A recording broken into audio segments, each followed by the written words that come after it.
Afternoon. Welcome to episode 58 of UncommonCents. Dean Holmes and my partner in crime, Craig Kamis. Good afternoon to you, sir.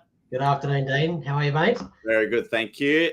Today we are talking about change and more specifically the concept of change fatigue. We just want to acknowledge and talk through what things might be identifying it, a couple of things to think about in terms of how you're running it within your own business, and as well in our normal style, some jokes and stories along the way. So over to you, Craig, for the joke and the story to get us warmed up today. Let's get everyone warmed up. Good afternoon, everybody. If you're listening online right now on LinkedIn, feel free to jump in the conversation, or if you're now listening to this while you're walking the dog or whatever it is you do when you listen to your podcast, welcome, and I hope you enjoy today's episode. So let's start about change fatigue. Most people, I think, have seen The Bear, which is a TV series about a restaurant or the development of a restaurant and a kitchen. If you haven't seen it, go and have a look. But I recently watched season 3, Dean. Mm-hmm. And that's what got the juices flowing for today's topic, I guess. Season 3, a decision was made in the kitchen that we are going to change the menu every single day. Okay. So you think about that for a restaurant for a moment. So every single day, the menu is now going to change. Yep. Now, in the head of the restaurant, head chef, that concept sounds beautiful. We're going to give people variety. We're going to try new things. We're going to do everything. But he's also a perfectionist. So every day he now needs his kitchen to learn something new and perfect it. Mm-hmm. He needs front of house every single day to learn a whole new menu to talk to their customers about and perfect the way that that's delivered to the customer and all of those type of things. He needs the head of the front of house to be making sure they completely understand the whole process so that that's working. He needs their suppliers to make sure that they're delivering different things every day so that he can have a new menu. Like, is anyone else getting exhausted with me? And it's chaos, right? It's chaos. So if you watch these episodes unfold, and you know what, if you want a relaxing show after work to relax, don't watch season 3 of The Bear. It actually gets you worked up and tired and like creates lunacy to the point of there's so much change going on that no one except, and I don't even think him in his own brain can actually keep up, but he won't let it go because it's his idea. There's so much crazy going on in the kitchen, in the front of house for the customers and everything that it's just exhausting. To the funniest point, Dean, where they had some fancy part of their meal where there was 2 little teacups and some sort of tea or something that had to be served in the middle of courses. And like he literally gave it to the waiter and said, make sure you pour this in front of the customer. And so the waiter went out, held the tray beautifully. Well, he's a little bit wobbly, but held the tray, poured the tea in front of the customer, and then walked the tray back into the kitchen and put it down without even giving it to the customer. Now, what a great example of the change fatigue that comes, Craig, because with all that change, as you can see with that interesting, funny example, was that they couldn't trust their own judgment anymore or use their own experience because everything was changing. So the idea that you put that cup down in front of the person after you poured the 2 liquids in one, most likely everyone will go, well, he should have put the cup down, for example. But because of the amount of change that was going on and the changes in the menu and the process, he didn't actually know for certain that he was meant to put the cups in front of the client. Like when you go and you go to live seafood, they bring out the fish, for example, or the crab, they show it in front of you, but then they don't cook it in front of you. So the idea of bringing it out and back in is possible and could have been the right thing. And so what we want to talk about first and foremost, Craig, is like, what are the things that we can see in our own business to see if this is going on? Because like the head chef was thinking that it was a good idea, designing a good idea, couldn't always see all the moving parts as to where change fatigue is actually coming into the business. So tell us a few things that are that can be identified in a financial planning business as opposed to a kitchen. Yep. Things start to increase when we start to see the change fatigue hitting our businesses. Exactly right, Dean. And really listen to this if you're listening along, and jot these down. And I want you to think about it and actually go, is this happening? Because you need to watch out for this. So first of all, if you're noticing an increase in stress and anxiety of your team, that's a potential symptom that this change fatigue is creeping in. Mm-hmm. Also decreased productivity. So if all of a sudden productivity's gone off the boil a little bit, you need to be thinking, why is that the case and what's happening? And then there's just the pure resistance to change, Dean, and a resistance to initiatives where you're actually going, this is fantastic, this is going to be really good, like we should do this, and then your team's going, I'm not sure we should do this, or they're pushing back on stuff. And we've all been in those scenarios where you see they're going, but this is really good. And everyone's sitting there going, just hold back. And it might not be that they want to hold back, but it just might be that they've got change fatigue. It might be, yeah, and I think it goes two ways. It's like my classic example is the conference euphoria, and so that's when the advisor particularly comes back from attending a conference, whatever it is, wherever it is, and they've got an idea. And what happens is they want to take that idea and execute it straight away. And the frustration I think that the team will feel with those ideas is that it could be the third time that you've brought an idea and not fully executed on it, or you haven't presented it in the right way, or you've forced people to take this idea and execute it when maybe they didn't believe in it, or you haven't educated them enough. So when we're identifying these things, Craig, I think the first step that we want to talk through with you is how we can look at ourselves on how are we introducing change into the business, and how are we explaining that to people. So maybe talk to us a little bit about the idea of introducing change in the business and how we could do that better. Yeah, I think, Dana, I just had a thought as you were talking about this, which we didn't talk about beforehand, but it's actually understanding your team and the personality types that sit around that table. Now, that's deeper into that as an episode for another day, but if you get who the people are that are sitting around your table that you need to help influence and drive your business, then you need to understand how you introduce that change to them. Like, I'm a gut feel person, right, Dean? So if I believe that I want to do this and my gut says, yep, let's do it, then I want to do it. But if I go racing into a room with people who are a bit more introverted and actually need facts and data and all of that stuff to work through it, and just go, we're doing this, go. They're all going to look at me like, oh my God, like what the hell is this lunatic on about? How do I process that? What needs to happen here? What needs to happen there? What about this? You don't give them time to adapt and think and be part of that process.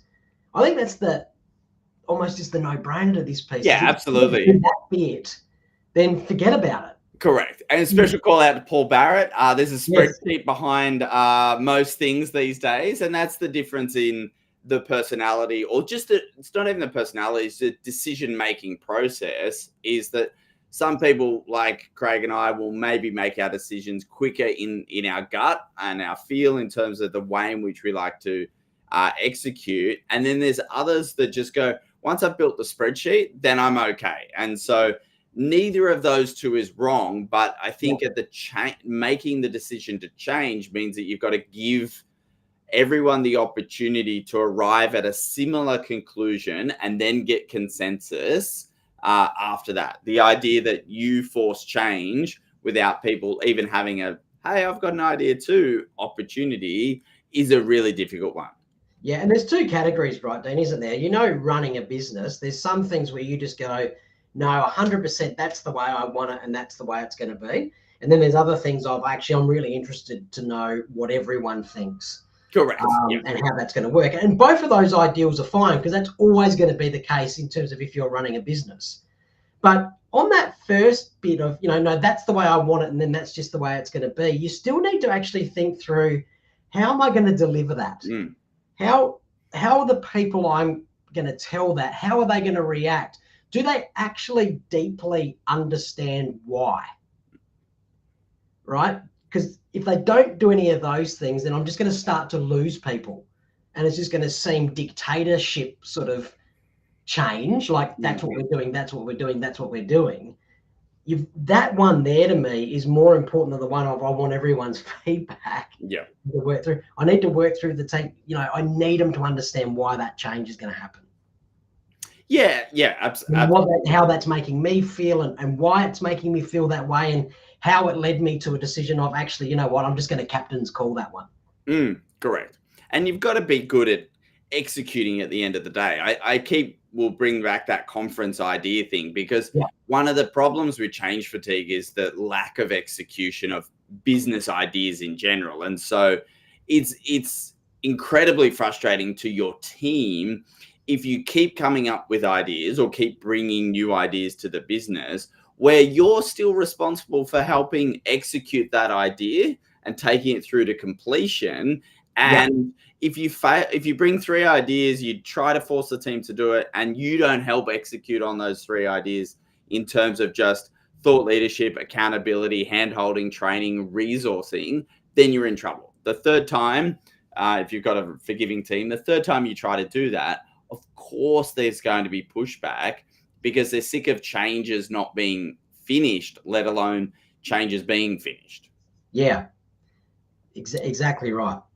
So did we talk about some of the physical reactions, Craig, to this change fatigue?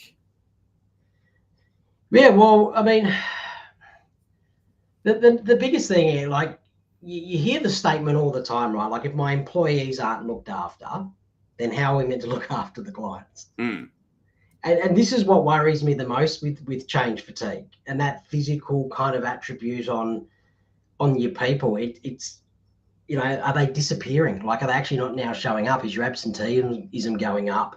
Or like, then, can you notice and have you sensed almost just like a little drop off in your people? Like, they're less inspired, they're less motivated. They're still there, they're still doing their job, they're still looking after their clients. But I think with this pile on of stuff, you should be able to notice a sense of drop. And just start to be going, you know what, if I'm running this place, am I ignoring that? Or am I really seeing it? Understood. Because that, to me, Dean, will start to flow through to client interactions and all of that type of stuff, which nobody wants. I might have gone a little bit off where you wanted me to go there, but I think that that's the one that keeps coming back to me big time. And I sit there and, when I've worked with advice firms and you've seen change occur, you see it. Like, I mean, the other day I heard someone going, we don't know why the firm's behaving this way now. Like, what a scary statement to hear, Dave. We don't know why the business we work for is behaving this way. And that's at a leadership level. We don't know why the leaders are behaving this way. Yeah. But it distills down from there in everything that happens. So, and that was coming out of the people working in the business. This doesn't make sense. The business is losing its way. It's not what it used to feel like. Right? And this is off the back of, we got all this feedback, we needed to fix stuff. And this is a big one, Dean, and I'm interested in your views on this, is then someone gets a project, this needs to be fixed, and they go into it full speed ahead and they don't think about anyone else around them. Because all they're trying to do is tick a box. How often do you see that, mate? Yeah, look, this is just change management in general. So the change fatigue is a known thing, and then we've got to sort of take a step back and go, well, how businesses still need to change and evolve. So we can't just stay doing what we always did, and so that's a known, especially at the business owner level. But in terms of this breakdown of things that we can do to improve the engagement of the team overall. So I think firstly it starts with this element of communication. Is that the old thing of tell them what the issue is, tell them again, tell them what you've told them. The communication multiple times of what the problem is and the solution, and therefore that's why we're going to change. So taking everyone on that journey. And whether you have 1 or 50 staff, it's exactly the same. You still have to put the context to why we're making the changes.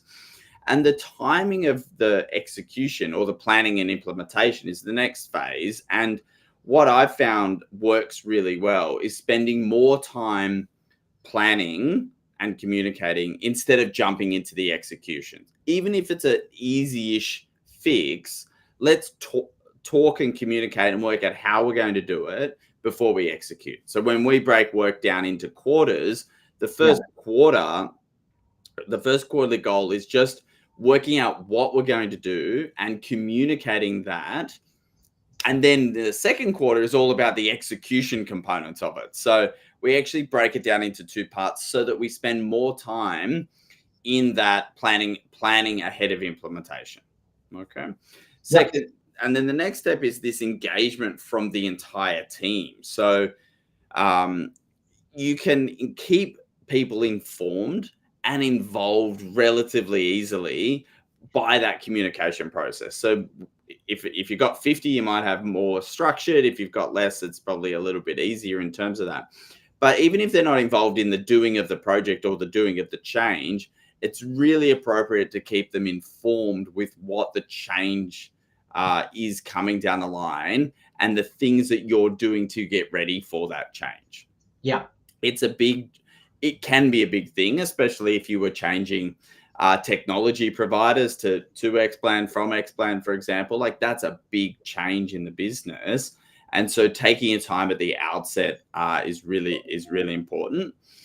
And the team has to be resourced appropriately, Craig. Like, if everyone's running at 100% and then you introduce change, that's going to take everyone to 110%. Like, change actually slows things down in the first instance. And so as a result of that, we need to think in that planning stage, what is the resources that we need to execute the change? And so you might find you need a part-time someone to come in and help with that change, either to do some of the work, do some of the training, just run the business on the old system while everyone's learning the new system, whatever needs to happen. But that resourcing piece of the puzzle, I think, is vital so that you set yourself up for success. Most people think that the change itself will make everything easier, and so therefore that's the core motivation for doing it. But the change actually is a lot of work, and the business should show everyone that it's a lot of work by resourcing appropriately. And I think too, training appropriately, Dean. Like, is there something that the team needs as an additional skill set to actually help manage this change as well? Yeah. Yep. And you may have to invest in that first to get the right outcome later. And that's what it just keeps coming back to, is I just have seen over my entire working career so many change teams get appointed to stuff, and all it becomes about is, I just need to tick that box on that program. Yep. Not who cares, but like, who cares who I take down on the way through getting thick, versus actually going, well, what's the best way to tick that box? Absolutely. That keeps the company up, that keeps our team members up, that gives them new skill sets, that ends up driving efficiency. Yeah, absolutely. And that's probably the last element, Craig, is that monitoring and feedback to close the project. Like, this is large corporates, I'm sure, do this much better. But the idea of going, okay, guys, we finished phase 1 of that change. How did we go? How did we go in terms of getting it done? Like, let's review that. But also, how did we go in terms of preparing for the change, helping resource and support you through that change? Because we guarantee we're going to change again in the future, and we want to do better at the changing aspect of it. I know that it's frustrating for teams when, like, let's just say a practice manager is giving you changing processes every 2 weeks. Like, here's an email about how to do this differently. Here's an email about how to do this differently. The volume of change is sometimes overwhelming. And if you're not able to go, okay, we've changed 3 things this month, let me give you some feedback on the changes. Not I like it or not like it, but just how you went about it, how it was implemented, how you trained us, etc., to help us help you in the future when you go and change something else. Yep. And then sometimes there's change you can't control because a supplier might change something in the way it's done for you, and then you've got to take that change and then work out how you embed your team to accept that change too. Correct. Yeah. So maybe and regulations and licensing and the like, and the world around, like the stock market could fall. You need a big change as a result of that. So change is absolutely inevitable, and it's that planned versus chaos that we want to work in. Is we always want to work in planned change, even when it's chaotic. Like, the legislation changed, OSA rules are different now. That's great, but still planning out what you're going to do as a result over the next few months, so that when you get to this, what is it, the 6th of January or something, when the rules change, so you know what you're doing there. Don't ignore it for 6 months and then go, okay, now we're changing to something and we're going to change our whole business as a result of the new rules. That's a really big project. I've got some firms that are working out whether they want to be ongoing service agreement, fixed term agreements, what they're going to do in the new rules versus the old rules. There's a lot of thinking that needs to go involved in that before we agree a path, and then we plan how we're going to execute that path. Yeah, no, most definitely, mate. It's funny, we're talking about the change fatigue, which is just, like I said, I see it so often now, and you're just going to be conscious and thinking about it. And it's very evident through everything that we've just said. It just comes down to how you communicate about it and prep and get people right for it, so that they can start to move through it, right? Like, you see it all the time. I want to change supplier. I want to change this. I want to change that. I want to do this. You just know that this is coming. And I guess all I hope from today, Dean, is that it's okay to innovate and it's okay to change. But this small little message from a couple of guys who care about advice firms just gives you that chance to stop and think and go, but what's the impact on my team going to be? Yeah. Am I going to create change fatigue or not? Yep, absolutely. Hey, Craig, someone hit a blue thumbs up emoji while we were talking. Awesome. Specifically while you were talking. So one of our LinkedIn listeners loves what you just said. So that's some live feedback for us there. So we will continue on our journey, Craig, of talking about these important business issues to try to improve the running of business overall, specifically as our passions are in terms of building great financial planning businesses.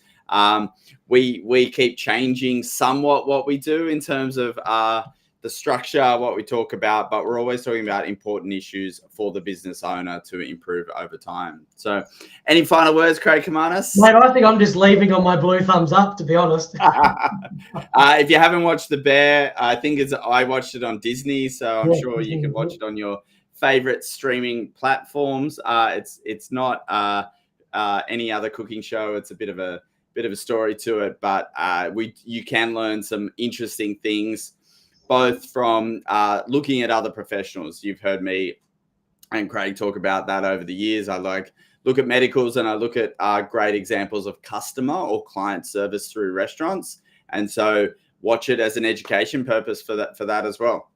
Exactly right. Brilliant. Thank you, ladies and gentlemen. Enjoy the rest of your week. Thank you, Craig. See you next time. See you later, everyone.